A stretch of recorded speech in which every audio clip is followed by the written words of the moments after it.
मेहमान मथे ठही वेंदो त उन में असांजी बेइज्जत आहे हां हे हाणे टेक दी टेक जा तो घबरा न बिल्कुल पंहिंजो घर आहे बाबा पंहिंजो छाजो मुंहिंजो घर दिमाग़ तू मेहमान घर मुंहिंजो तू मुंहिंजो मेहमान हां हल ठीकु आहे टेक जा हां सी हाणे ॾियो हाल खुशयो चाक चङा भला जोड़ मतारा वड कट ज़रब वजी पलो डगो डोर ॿार बच्चा ओड़ो पाड़ो खुश आहे न सब खुश हाणे तू हुकुम कर त खाईंदे छा मच्छी खाईंदे पल्लो खाईंदे कुरड़ो खाईंदे कुरड़ी खाईंदे कुकुड़ खाईंदे छेलो खाईंदे ढगो खाईंदे मेह खाईंदे बकरी खाईंदे रिढ खाईंदे तू हुकुम कर ही मेज़बान मेहमान जी अहिड़ी ख़िदमत कंदो जो ॻोठ वञी ॻाल्हि करे त यार कंहिं जवान वटि महिमान थी वियोसि सब कुछ खाईंदुसि पर मूंखे गोश्त कराए गोश्त न हा नंढो वॾो नंढो बस को तू परवाह न कर तू विहाणे खे टेक ॾेई मन माशूक थी वेहिरो हिन महिल वञी बकरीअ खे सीरत हो जा देर न कर तव्हां वेहो मां वेठो पाणी पहिरें पीअंदो या पोइ पाणी को थधो पिया जाया त पोइ हाणे भाॼीअ सां गॾु पाणी खाईंदो बस पोइ जल्दी अचां ठीकु सही थी वियो सोना मां सही आहियां बाबा घबरा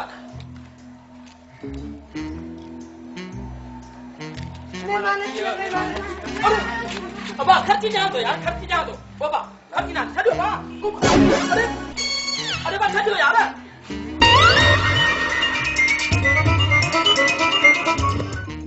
खर्ची ना छड़ो बा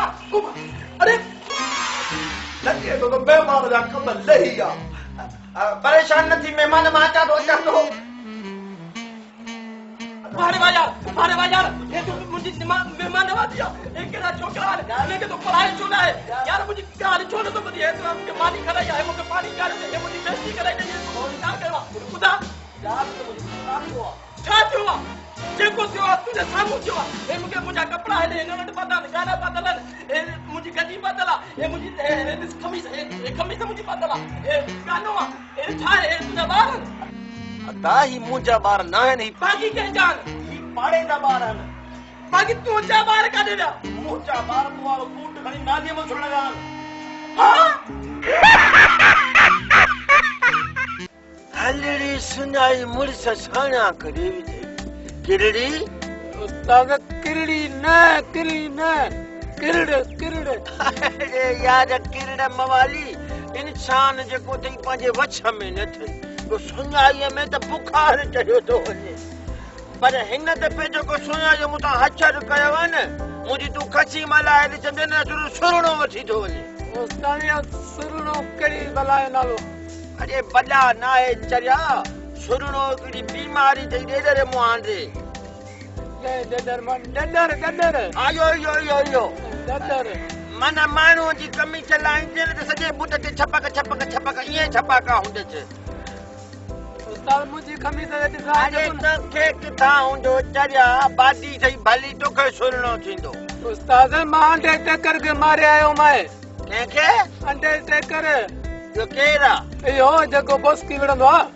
अरे बॉस्की तूं अंडरटेकर के ढोशो हिकिड़ो हणई त तूं न मां दूहा निकिरी वञे उस्ताद ॿुध कीअं मारियो मांसि कीअं मारियईं जीअं हूं आयो न हा मां बापन जो आंसू के चढ़े मां बेहोश थी वियो पोइ त साईं हू त छा पिणु सुबुह मरंदो हाणे ॿुध रुकी ॿुधो बुख ते खिलाई सुञाई लॻी पई आहे हाणे मूंखे ॿुधा सलाह ॾे त ॾोकर किथां आणियूं जो भंग फटारी वठूं उस्ताद सोचां उस्ताद जी हाणे ना कयूं पीरनि खे यादि न सुभाणे पीर ते पढ़ पासियूं सुभाणे न ॾेई सघूं त अञा वधीक पिटिजी वञूं उस्ताद पढ़ न बास न ॿियो कुझु बास तब त ॾियणो पवंदो न उनखे छॾ बस सिधो छो अलाह खां त घुरो हा न को ॾे माफ़ कजे जेको ॾेई न पचारे बिल्कुलु बेशक अच खण मौला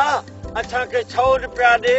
त असां 50 रुपए जी पंहिंजी भंग फटारी वठूं ऐं 50 तुंहिंजे नाले ते खेरा आमीन हा आमीन पंहिंजे बूथ खे बि थप न दुआ बि नथी घुरण अचनि हीअं करे वरी हीअं छो करे हालत उस्ताद नवां नवां मवाली ऐं मुस्लमान थिया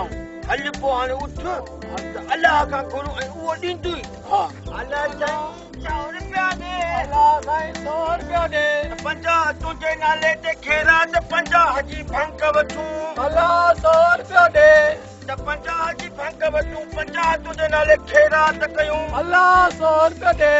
50 जी भंग वठूं 50 तुंहिंजे नाले खेरा त कयूं अलाह 100 रुपया ॾे 50 जी भंग उस्ताद कम थी वियो कम थी वियो किथे थियो होॾे ॾिस अरे नौकर लीह त सही खणोसि त सही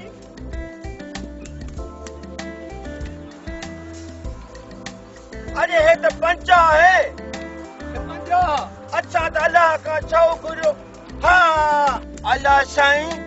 जब असां मवाली ते इतबार न थई पंहिंजे जो 50 हिते ई कटे वरितो